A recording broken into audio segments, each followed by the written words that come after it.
Pope Francis reiterates his call for an immediate ceasefire in Gaza.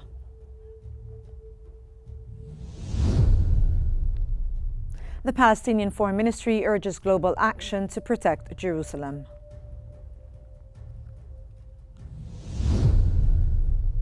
An Israeli airstrike kills at least 4 in southern Lebanon.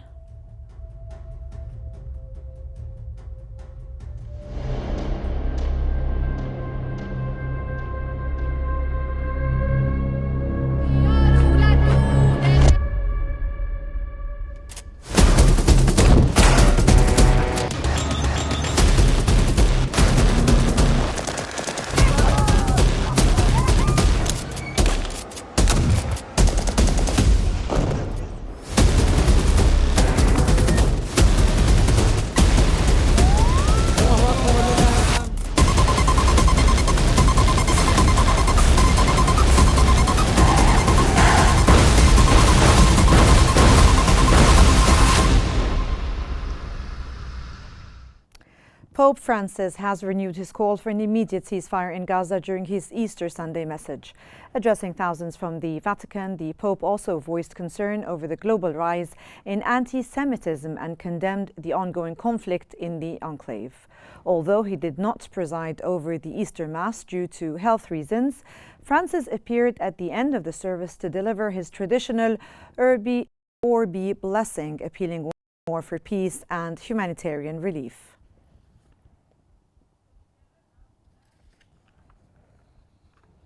Israeli Prime Minister Benjamin Netanyahu has directed the military to intervene, saying the fight must continue until what is described as victory he has achieved. His remarks follow Hamas's rejection of the latest Israeli proposal for a temporary ceasefire.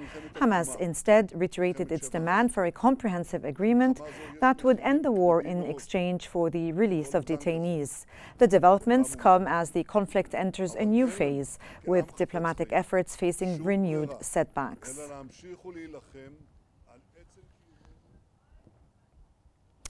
Hamas has announced that the fate of the Israeli-American detainee Idan Alexander remains unknown after one of the guards assigned to him was found dead.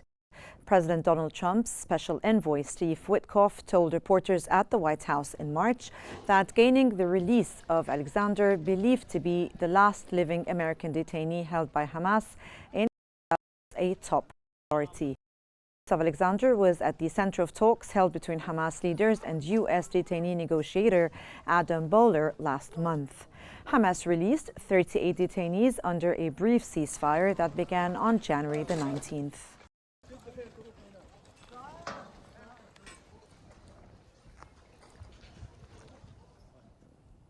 At least 12 Palestinians have been killed and several others wounded in a series of Israeli airstrikes across the Gaza Strip, targeting Gaza City, Qnews and Rafah. In Gaza City, 5 people were killed when Israeli warplanes struck El Nakhil Street in El Tufa neighborhood. In southern Gaza, 2 civilians identified as Ismail El-Aed and his son Ahmed were killed when their family home was hit in El Manara neighborhood of Khan Yunis. A separate strike on the Kafsoufa area east of Rafah claimed the lives of 5 more people. Efforts to recover bodies from the rubble remain difficult as civil defense teams face intense shelling and widespread destruction. At least 44 Palestinians have been killed and 145 others were injured in the Gaza Strip over the last 24 hours as a result of the ongoing Israeli genocide. Local health authorities confirmed that the Palestinian death toll from the Israeli onslaught since October 2023 has risen to 51,201 fatalities, with an additional 116,869 individuals sustaining injuries. The majority of the victims are women and children. Emergency services are still unable to reach many casualties and dead bodies trapped under the rubble or scattered on roads across the war-torn enclave, as Israeli occupation forces continue to target ambulance and civil defense crews.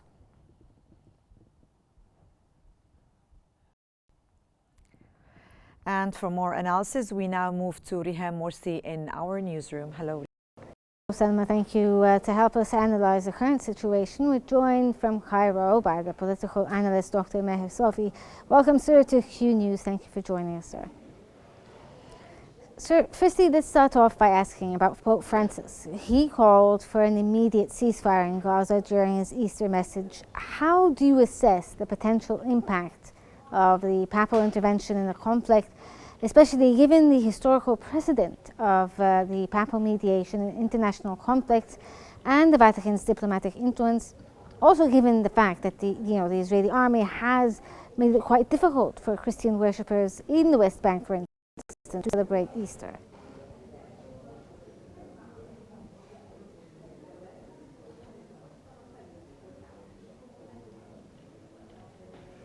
Afternoon to you and to your esteemed audience.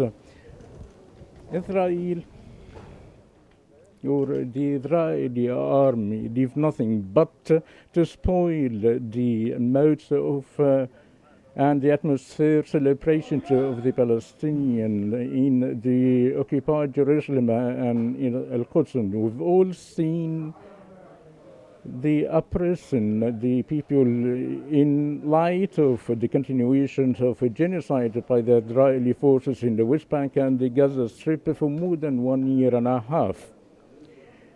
Along with killing, displacement and destruction, closing or blocking the crossing in a systematic policy of the Zionist occupation, targeting whoever is talking Palestinian or by rejection in the policy of the Israeli occupier.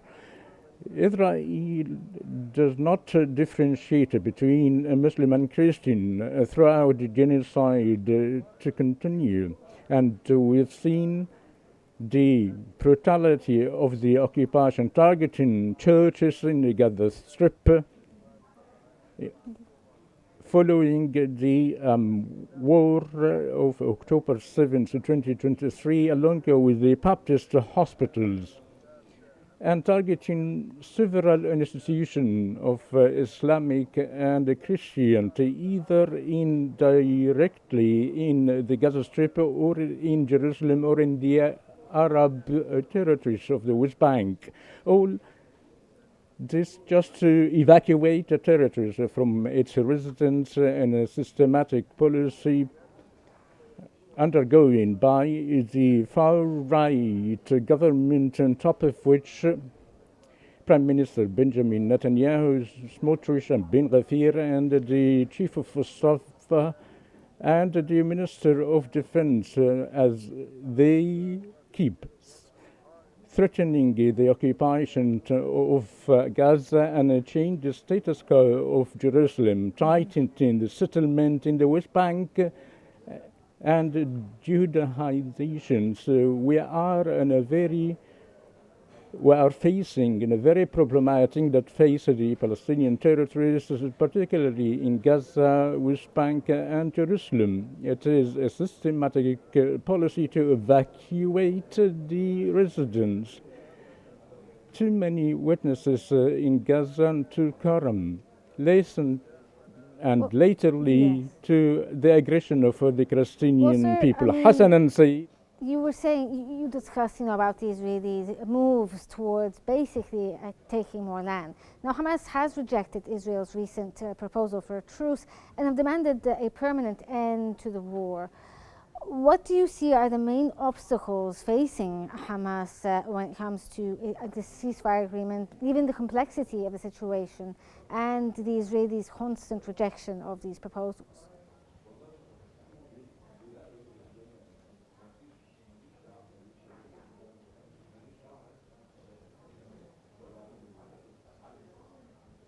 There is a term, or rather a proposal provided by the mediators, agreed by Hamas. We found the unjustified rejection by Prime Minister Benjamin Netanyahu, aiming that, or as an indication of that he does not want to put an end of the war.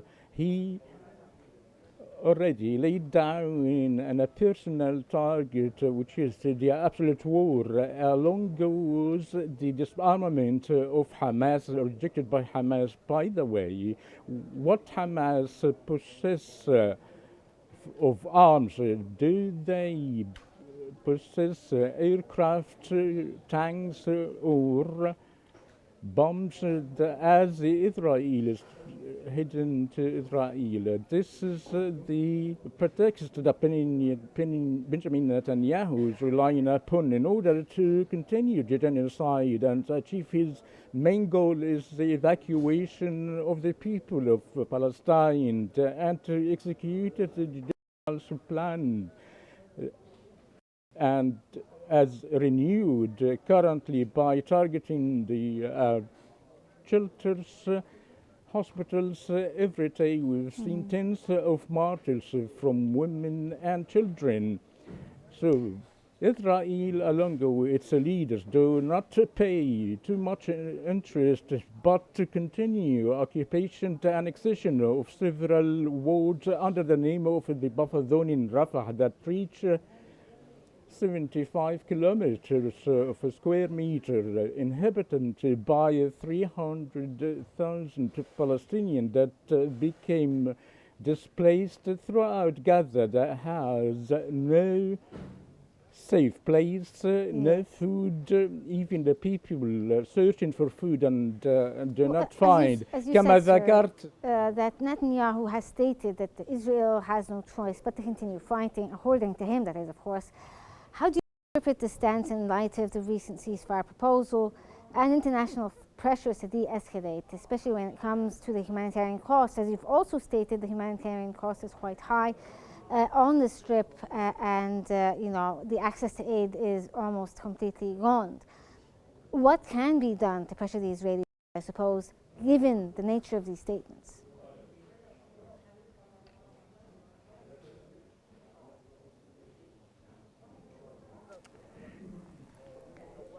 Firstly, away of the detainees, Benjamin Netanyahu do not wish to end the war through pressure in Hamas, as stated by Netanyahu, for gaining more concession by Hamas, but the hidden and concealed target that is Netanyahu is trying to achieve along with his military leaders is displacement of the Gazans, closing the borders for throughout more than 50 days. The Palestinian people is suffering some sort of a famine. That's what is Israel is want. It is based on more factors. The first one is the continued bombardment upon civilians in order to evacuate their lands, and even the Western community, or the Western and international community, projected these deeds, but he stays still in light of the genocide and achieving of the colonization and settlement objectives on the Palestinian lands. Also, the West Bank excluded from the process of displacement and the evacuation of residents through the process of settlement and changing the legitimate features and it's a great evidence the visit of the Western envoy that indicate that Israel is undermining the role of the international roles in order to deliver the humanitarian aid or the cessation of the war that lasted from 1 month and a half. And so even the US is a partner of sending the arms and killing women and children. Days ago, America is approved to send arms shipment of $180 million US cost, despite the cold protests throughout the streets and throughout the world. But Netanyahu is to continue to achieve his own goals, which is the displacement and evacuation of the Palestinian people from their own land. Okay, thank you so much, sir. From Cairo, that was the political analyst, Dr. Meher Safi. Thank you for joining us here on Q News. And now we go back to you in our studio. Thank you, Riham.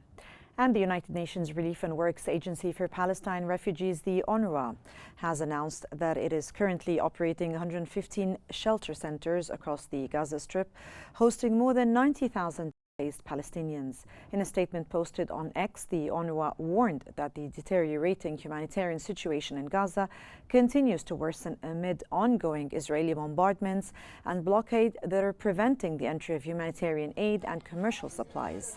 The United Nations estimates that approximately 420,000 people have been newly displaced since the collapse of the ceasefire on March the 18th, further straining already overwhelmed humanitarian services.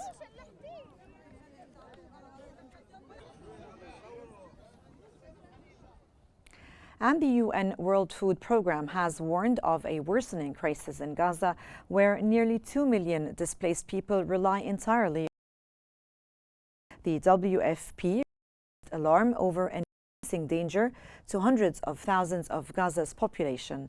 The program expressed grave concern over the sharp decline in food stocks, warning that the region is on the brink of a potential humanitarian catastrophe.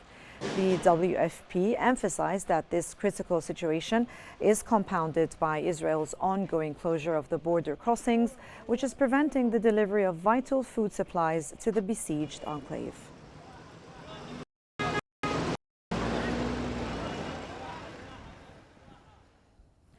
The United Nations Children's Fund, the UNICEF, has warned that hospitals treating children and newborns in the Gaza Strip are operating under extremely dire conditions and lack essential medical equipment. In a post on its X account, UNICEF stated that the survival of children in Gaza now depends on a ceasefire and the urgent delivery of humanitarian aid into the besieged territory. The appeal comes as part of growing international concern over the worsening humanitarian crisis in Gaza, where ongoing Israeli airstrikes and siege have devastated infrastructure, displaced the majority of the population, and crippled the healthcare system.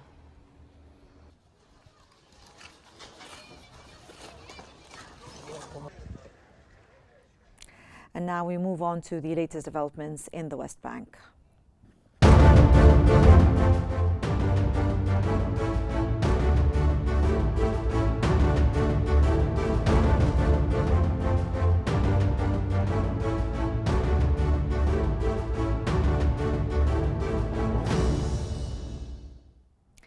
And the Palestinian Ministry of Foreign Affairs has called on the international community to break its silence and to protect Jerusalem and its holy sites. The appeal follows reports of Israeli restrictions on Christian worshippers during Easter, including attacks on some of them. In a statement posted on X, the ministry described the actions as manifestations of genocide, displacement, and annexation, condemning what it called collective punishments during the religious holiday.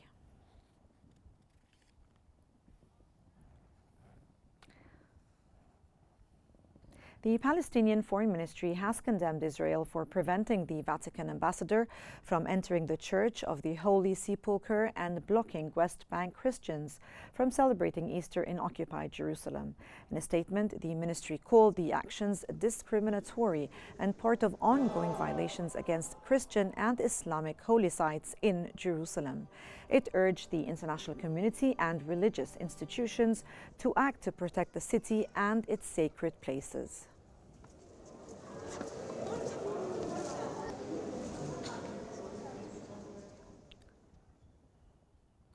Christian worshippers have attended Easter Mass at the Church of the Holy Sepulchre in Jerusalem's Old City. Pilgrims and local Christians have been flocking to Jerusalem's Old City to celebrate Easter. Easter Sunday marks the culmination of the Holy Week, which begins with Palm Sunday.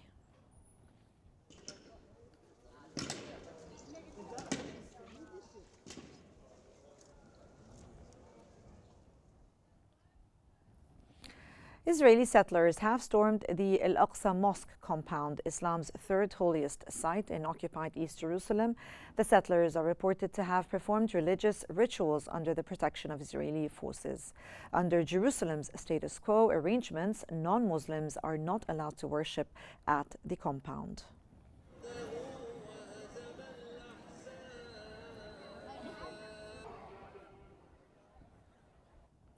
Israeli settlers have stormed Palestinian land in Khirbet el-Rakiz in the Al-Khalil Governorate in the occupied West Bank.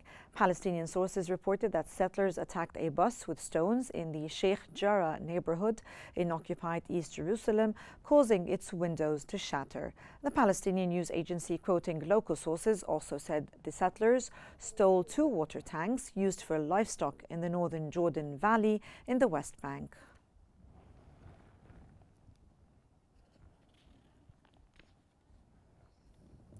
Israeli occupation forces have forcibly removed a Palestinian family from their home in the town of Turmos Aya, northeast of Ramallah, and converted the property into a military outpost. Local sources reported that the soldiers forcibly evicted the landlord and all of his family from their home before taking it over for military use. The seizure comes just 3 days after the Israeli occupation forces established a new outpost on land belonging to the town in a continuing pattern of settlement expansion and land appropriation across the occupied West Bank.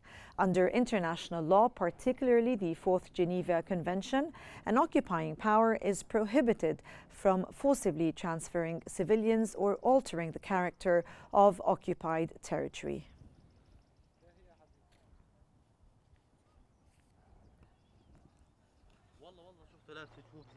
And now we move on to the latest updates in Lebanon.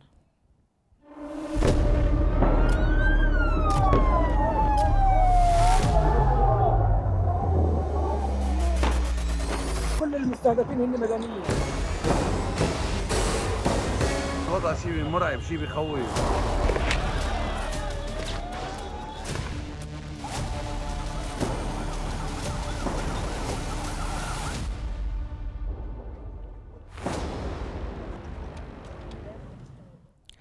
Lebanon's health ministry has confirmed that at least 4 people have been killed in the Israeli drone strike in Kawthariyat el-Sayed. The health ministry said in a statement the strike targeted a vehicle located inland between the southern cities of Sidon and Tyre. Israel has continued to conduct regular strikes in Lebanon despite a November 27th ceasefire that sought to halt more than a year of hostilities, including 2 months of all-out war between Israel and Hezbollah.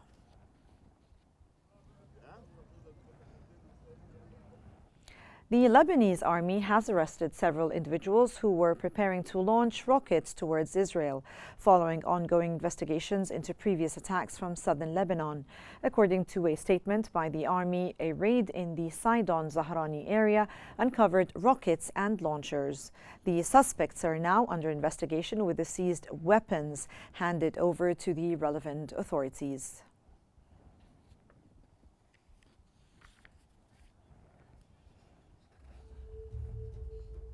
And that brings us to the end of our news bulletin, and here's what we have been covering. Pope Francis reiterates his call for an immediate ceasefire in Gaza. The Palestinian Foreign Ministry urges global action to protect Jerusalem.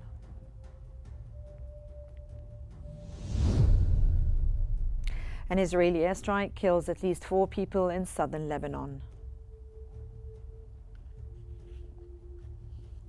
And this concludes our news bulletin for the hour. And don't forget to follow Q News on YouTube, Facebook, X, Instagram, and TikTok at QNewsEG to stay informed. And thank you for watching, and stay tuned for more updates on Q News.